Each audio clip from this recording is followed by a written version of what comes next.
warahmatullahi wabarakatuh. Bunda, apa kabarnya? Mudah-mudahan dalam keadaan sehat. Oke, kita ketemu lagi untuk segmen kali ini. Kita akan membahas masalah keputihan pada ibu hamil. Apa sih penyebabnya, normal atau tidak, kemudian gimana caranya agar selama kehamilan kita bisa terhindar dari yang namanya keputihan, karena itu sangat mengganggu dan bahkan berbahaya juga untuk ibu hamil dalam batas-batas tertentu. Yuk Bunda, kita akan belajar bersama bagaimana caranya untuk mencegah dan mengatasi keputihan pada masa kehamilan. Baik Bunda, untuk keputihan selama masa kehamilan ini sering sekali dialami oleh Bunda yang sedang mengalami proses masa kehamilan, terutama di trimester kedua memasuki trimester ketiga. Nah, kadang-kadang Bunda merasa risih ya, juga merasa ini itu berbahaya tidak ya, keluar cairan dari jalan lahir, dari vagina, dari kemaluan seorang wanita yang sedang mengandung. Lalu apa yang harus dilakukan untuk mencegah, bahkan untuk mengatasi keputihan yang sudah terlanjur dialami oleh Bunda. Nah, sebelum kita membahas masalah solusi atau cara mengatasi tipsnya untuk mengatasi keputihan pada masa kehamilan, di sini kita akan belajar dulu penyebabnya. Yang perlu Bunda ketahui adalah bahwa seorang ibu hamil itu mengalami perubahan-perubahan fisik maupun psikologis. Nah, terutama untuk trimester kedua, memasuki trimester kedua, trimester ketiga, pastinya umur kehamilan semakin besar, perutnya juga semakin besar, bayinya juga semakin berat badannya bertambah, kelenjar keringat ibu hamil tersebut juga semakin meningkat. Nah, hal tersebut juga dipengaruhi oleh suatu hormon, namanya hormon estrogen. Hormon estrogen ini akan meningkat seiring berjalannya umur kehamilan pada ibu hamil. Kemudian akan mempengaruhi juga aliran darah ke meningkat ya, aliran darah ke daerah kemaluan atau ke vagina. Sehingga banyak sekali perubahan yang terjadi di daerah vagina pada ibu hamil. Nah, salah satunya adalah keputihan tersebut. Sehingga Bunda yang perlu dipahami lagi bahwa jaga kebersihan terlebih dahulu, kemudian lihat adakah perubahan-perubahan yang terjadi di trimester kedua tersebut di area kemaluan para ibu untuk mencegah terjadinya keputihan ini. Nah, itu adalah dasarnya ya, bahwa latar belakang terjadinya keputihan pada masa kehamilan. Nah, apa sih yang menjadikan keputihan ini batas normal atau perlu segera periksa gitu ya. Nah, Bunda di sini jika keputihan ini wajar keluarnya sedikit, kemudian tidak berbau, kemudian Bunda juga tidak merasakan nyeri gitu ya. Ya, itu bagus, normal ya, dan dia akan hilang sendirinya ketika kita menjaga kebersihan di area vagina lebih baik lagi. Kemudian kalau ternyata sebaliknya, nah di sini yang perlu diperhatikan adalah satu, jika keputihan itu keluarnya banyak, kemudian berbau, kemudian berwarna ya, warnanya khas, mungkin ada yang warnanya hijau, ada yang warnanya kuning. Nah, itu kan beda ya. Kemudian baunya juga lebih menyengat. Nah, di sini ada juga yang mengalami keputihan itu saking banyaknya gitu ya, jadi keluar terus dari vagina itu sampai dia memakai membalut atau panty liner. Nah, itu kan sudah tidak normal ya. Kalau sudah tidak normal, kita juga perlu periksa segera. Bahkan ibu hamil itu ada yang juga bercerita mengalami sepertinya gatal-gatal gitu, kemudian meradang di sekitar vagina karena berawal dari keputihan. Nah, itu yang perlu kita lihat, kita teliti, kita evaluasi ya, kita lihat sendiri, kita lihat di celana dalam ibu semua. Bunda merasakan ketidaknyamanan keputihan ini masih dalam batas normal atau tidak, itu yang harus kita lihat ya, yang harus kita setiap hari kita cek gitu ya. Kenapa ya kok keputihan minggu lalu sedikit, minggu ini semakin banyak? Nah, ternyata ada gejala lain gitu ya. Gejala lain ini misalnya warnanya berubah menjadi hijau. Nah, ini perlu kita periksakan segera. Itu tandanya ada infeksi di jalan lahir karena ada keputihan tersebut yang tidak normal, atau mungkin karena infeksi bakteri, atau mungkin karena jamur. Nah, itu yang harus kita periksakan. Jadi Bunda segera aja periksa ke dokter atau bidan, sehingga petugas kesehatan akan segera bisa mengobati jika memang keputihan ibu hamil ini sudah dalam batas yang tidak normal. Kenapa harus segera diperiksakan gitu ya? Karena resiko terhadap kehamilan ketika ibu hamil ini mengalami keputihan yang tidak wajar itu sangat membahayakan si janinnya dan juga kehamilan ibu itu sendiri. Kenapa saya katakan sangat membahayakan? Karena bisa mengakibatkan kelahiran prematur ya. Jadi bayi itu bisa lahir normal, dikatakan lahir normal kalau umur kehamilan Bunda 37 minggu minimal sampai 40 minggu. Kemudian jika Bunda mengalami keputihan yang tidak normal, si bayi ini bisa terlahir kurang dari umur kehamilan 37 minggu. Iya, kenapa? Ya salah satunya ada infeksi bakteri yang bisa menembus ke atas, kemudian bisa memecahkan selaput ketuban, dan padahal umur kehamilan bayi belum sempurna ya, belum mencapai umur kehamilan yang aterm atau normal. Nah, ini sangat berbahaya untuk kelangsungan hidup si bayi itu sendiri, juga keselamatan si ibu sendiri.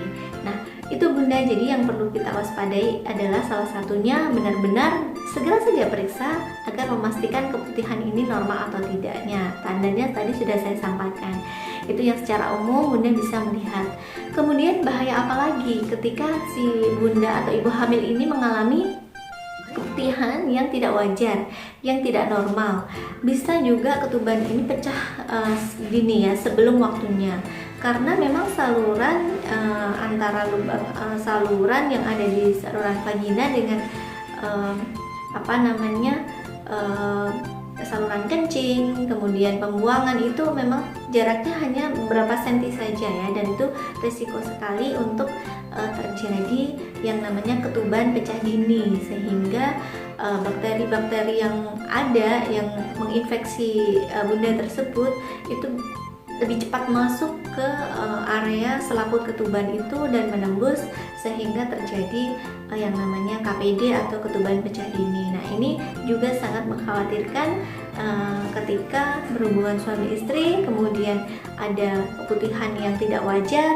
Nah, terjadilah salah satunya juga ketuban pecah dini ini karena mempengaruhi selaput ketuban pada bayi. Nah, seperti itu Bunda untuk bahaya-bahaya atau resiko-resiko yang akan terjadi ketika memang terjadi keputihan yang tidak wajar, yang tidak normal selama masa kehamilan. Nah, lalu apa tips untuk mengurangi atau mencegah keputihan pada masa kehamilan? Di sini yang pertama Bunda pastikan untuk celana dalamnya itu benar-benar bahannya yang menyerap keringat, atau sering kita temui bahannya adalah katun ya.